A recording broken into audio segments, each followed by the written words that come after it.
Wow, that's pretty interesting. So, how do I use the software? Let's assume that I receive this file at home, and then what will be the next step? How do I interact with the instructors and improve my tasting skills? Sure. So, we've got some instructions there, some stuff to read through to make sure, you sort of know what you're doing. Then we've got two actual different pathways. And so one of those is our walkthrough pathway. Would you like me to? I can show you if you like. Sure, Sure. absolutely. Let me click some buttons. So basically, when we get this, we're going to have two different options or two different ways that we'd like that we're going to taste. So for those of us that want Yes. to go component by component and really break it down, low pressure style, we have our guided walkthrough. So that enables us, like I said, to sort of really separate each of those components and receive instant feedback on each of the tasting note components.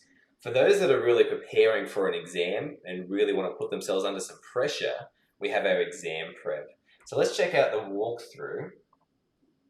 Sure. And I know that you just did level 3, so let's click on that. Yeah, let's do level three. You'd start off with some instructions on, sort of pouring the wine and how long it generally takes for most Yes. people.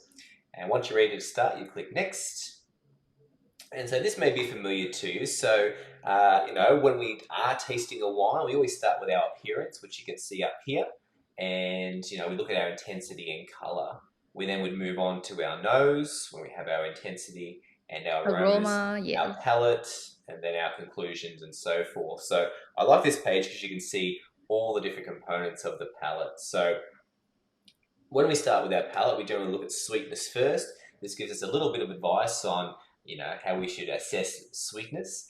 Um, Yes. and say if we forgot, our language that we're meant to use for the SAT, we do have the grid right there to help out as well, which can be helpful.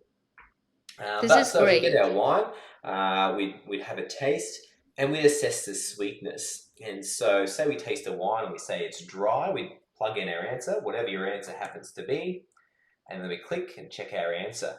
As you can see, the instructor answer is also dry. Oh, So I was accurate here, I was correct, and I was pretty confident as well.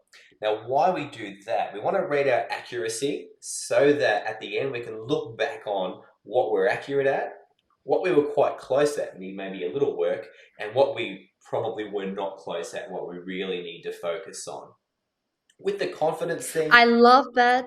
Yes, I love that. I love that accuracy you also put it very close because I know for sweetness it's dry, but like for acidity, when people think it's high acidity, sometimes people think it's a like medium plus. So being able to have this option very close instead of just like wrong, it's great because everyone tastes differently. And during the exam as well, you it's okay. It's a little bit different from the instructor. yeah, I mean, this really does help you calibrate. So, knowing Yes, that you're close means you've still got a little work to do to be, calibrated to the WSET standards, but it means that you're close, and that's really important. If you're really a long way away, that means you've got more work to do on that particular component, I particularly if it's see. a theme. If you're finding that you weren't close at all for across all the wines for say acidity, like you mentioned, you know that you need to spend more time working on on the acidity.